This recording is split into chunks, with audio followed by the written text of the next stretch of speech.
Sport et aventure sur Fun Help Radio. Nous avons le plaisir de recevoir aujourd'hui Charles Edrich qui, entre deux expéditions, s'arrête sur Annecy. Monsieur Edrich, bonjour. Oui, bonjour.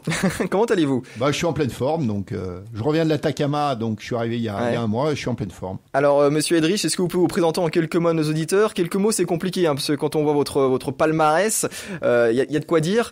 Mais comment vous définiriez finalement Pour l'instant, j'ai rien trouvé de mieux que sportif aventurier.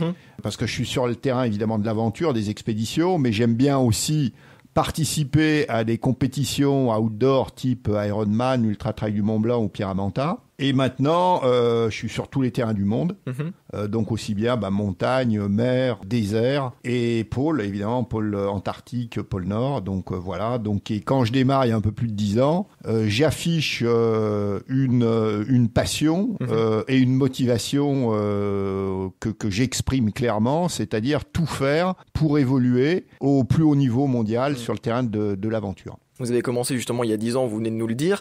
Vous étiez chef d'entreprise. Comment on passe de chef d'entreprise à sportif aventurier ?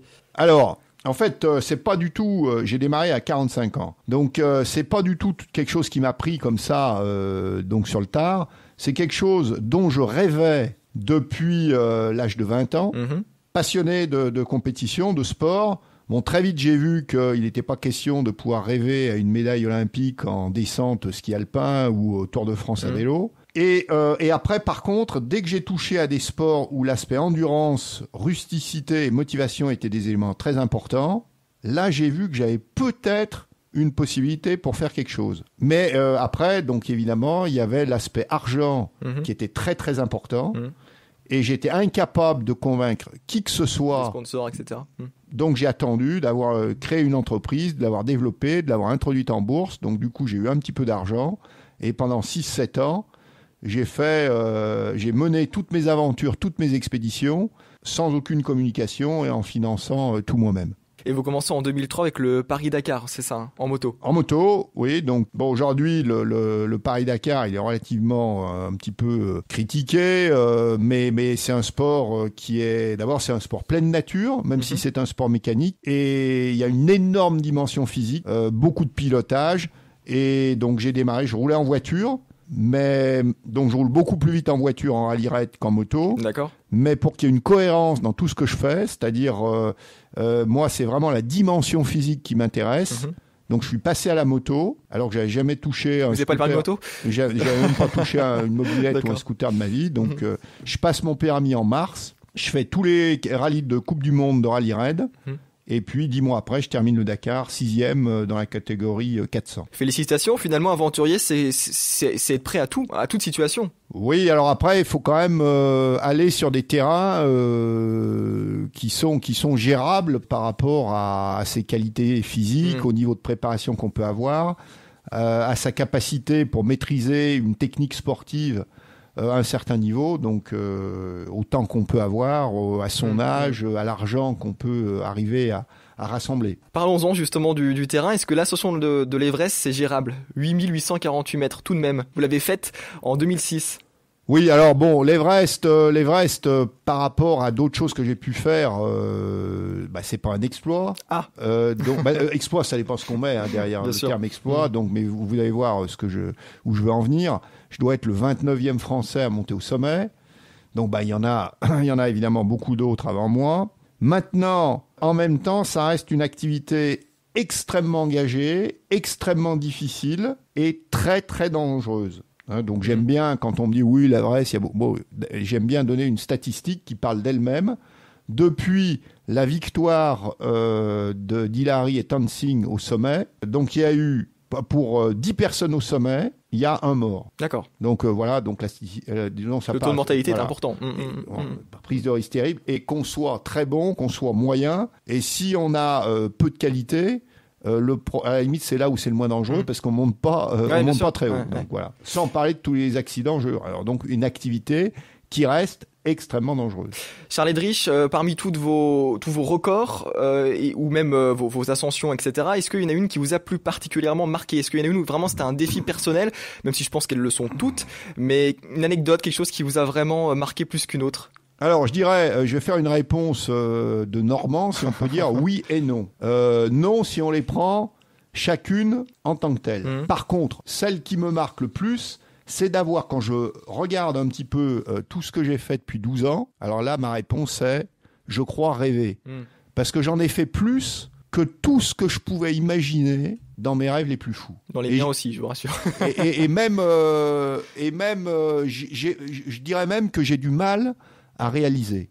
Alors, bon, une des raisons, alors j'ai fait tout ce qu'il fallait évidemment pour que ça marche, parce qu'en fait j'ai quasiment tout réussi du premier coup, à l'exception d'une expédition en Antarctique. Bon, j'ai fait ce qu'il fallait pour que ça marche, mais en plus, je pense que j'ai eu une réussite insolente. Parce que même si on prend simplement les 3 premières expéditions ou aventures, réussir le Dakar du premier coup, l'Everest du premier coup, et le tour du monde en solo pendant le Vendée Globe du premier coup, si on prend les statistiques, sans même parler de ma réussite, bon, la probabilité que ça soit faisable est très très faible. Très faible. Et après j'enchaîne, effectivement, voilà. Vous enchaînez justement, parce que là vous revenez d'une expédition. Là je reviens, il y a un mois, donc je réussis la première traversée du désert le plus aride du monde, en autonomie, sans ravitaillement, le désert de l'Atacama. C'est au Chili, c'est ça. Voilà, je fais 1300 km en autonomie complète, donc avec une moyenne par jour d'un peu plus de 40 km,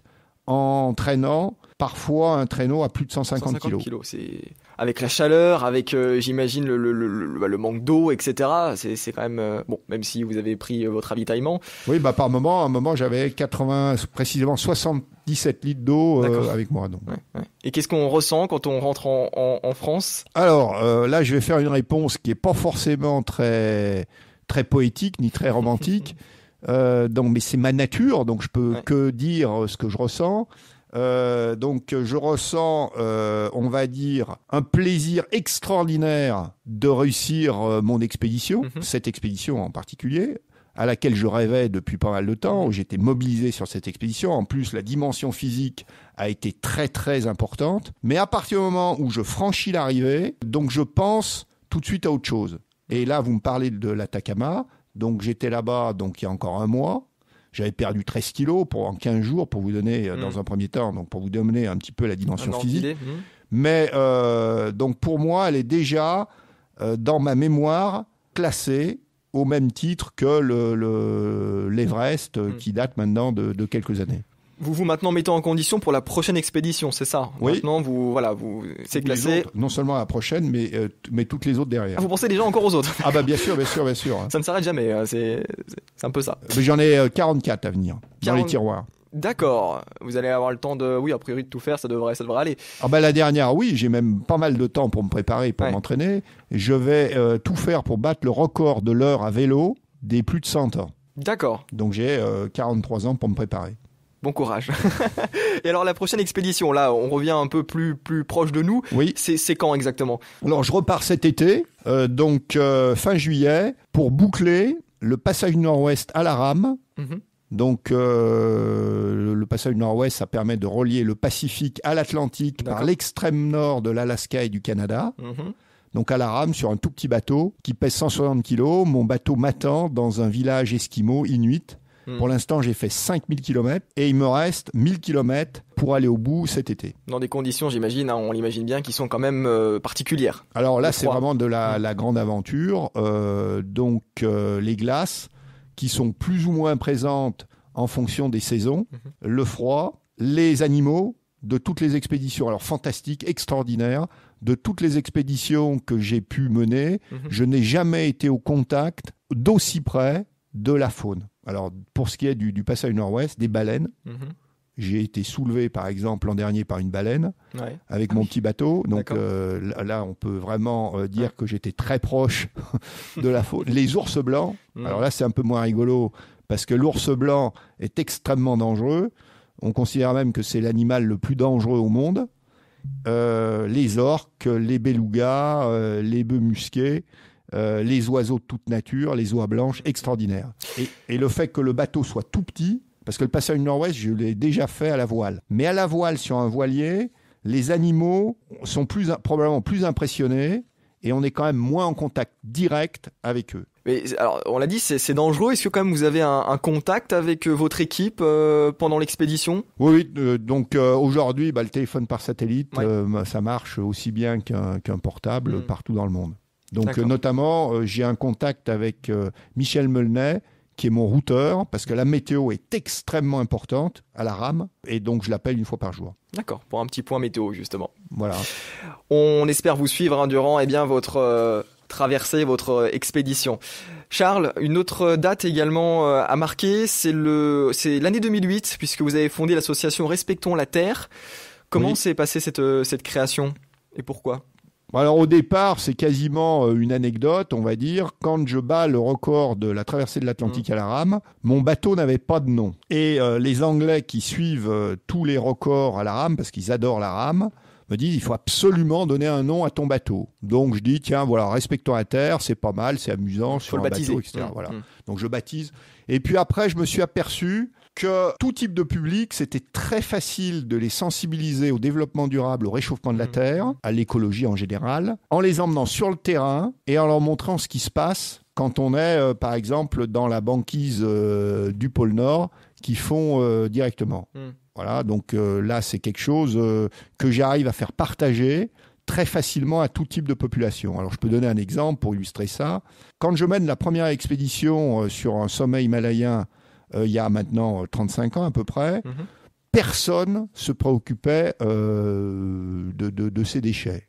Tout passait dans la nature, on va dire. Bon, il y a 10 ans, les Occidentaux qui ramenaient pas leurs déchets, il y en avait encore, mais pas beaucoup. Et aujourd'hui, même les Chinois sont sensibilisés au fait qu'une nature propre, c'est quand même plus sympa qu'une nature avec des déchets. Donc, il y a un facteur de sensibilisation qu'il est très très facile de faire partager, notamment à des jeunes des villes, et particulièrement ceux qui sont déscolarisés, qui sont pour l'instant pas trop concernés par le sujet. Alors justement, parlez-nous de ces expéditions que vous menez avec notamment des jeunes de Seine-Saint-Denis. Oui, alors bon, moi je me suis aperçu que si je fais des discours académiques sur le sujet du développement durable ou du réchauffement de la Terre, bon, il y a des gens qui vont faire ça aussi bien que moi et certainement beaucoup mieux. Par contre, d'emmener des jeunes sur des aventures à leur portée en parallèle de mes expéditions, donc on arrive avec toute l'équipe Respectons la Terre à les sensibiliser un petit peu au réchauffement de la Terre, et puis on arrive en même temps à les motiver pour arriver à avoir une démarche plus active que de faire que des conneries, en clair. Et on a quelques succès avec des jeunes qui arrivent à rentrer dans des schémas donc d'apprentissage, de rescolarisation. Donc voilà. Donc je passe actuellement une journée par semaine pour les entraîner parce que par exemple donc on joue au foot, au squash, etc. Et après on monte des expéditions en parallèle des miennes. La prochaine est quand et où, vous savez déjà ? Le Passage Nord-Ouest. Donc au départ il y a un groupe qui va m'accompagner pour aller voir justement l'état de la banquise à ce moment de l'année. Et donc ils vont mener, ça sera des jeunes qui sont déjà allés donc dans l'Atacama, sur le Mont Blanc, on les a emmenés, et ils vont mener un projet de présentation sur la COP21.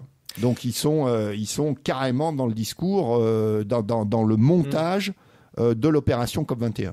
À suivre donc, malheureusement le temps est compté, mais si vous souhaitez plus d'informations sur l'association, allez sur charlesedrich.com où on peut retrouver notamment toutes les informations. On va terminer par la recherche de sponsors. Vous l'avez dit en début d'interview, c'est important pour pouvoir monter des expéditions, d'avoir des soutiens financiers notamment. C'est pas important, c'est capital. Pendant vital. Très longtemps, j'ai eu un seul et unique, on va dire très grand sponsor, pas très gros, c'était moi. Donc c'est d'ailleurs pour ça que j'ai démarré si tard. Si j'avais eu les moyens de démarrer avant, j'aurais jamais attendu 45 ans pour démarrer. Mais même si j'avais un peu d'argent, et j'en avais toujours, j'en avais pas suffisamment pour tout financer d'une façon définitive. Donc aujourd'hui, c'est absolument essentiel. Et donc c'est aussi une petite entreprise. Il y a une dizaine de personnes qui travaillent au quotidien pour gérer les partenaires, pour les trouver. C'est très difficile, mais on y arrive un peu. Maintenant, heureusement, et peu après pour gérer les relations et la visibilité, la communication. Charles, quand est-ce qu'on se donne rendez-vous? Quand repassez-vous sur Annecy après votre expédition? Quand vous voulez, et avec plaisir. Ça peut être aussi pendant l'expédition. Avec un suivi? Avec le téléphone par satellite, donc ça pose aucun problème, ça passe très très bien. Et c'est avec plaisir. Et vous serez sûrement l'auditeur le plus loin que l'on aura ici à Fun Alpe Radio. Merci beaucoup, monsieur Eddrich, d'être passé par nos studios avant de repartir en expédition. On vous souhaite beaucoup de courage, bien sûr, pour la suite, et à bientôt.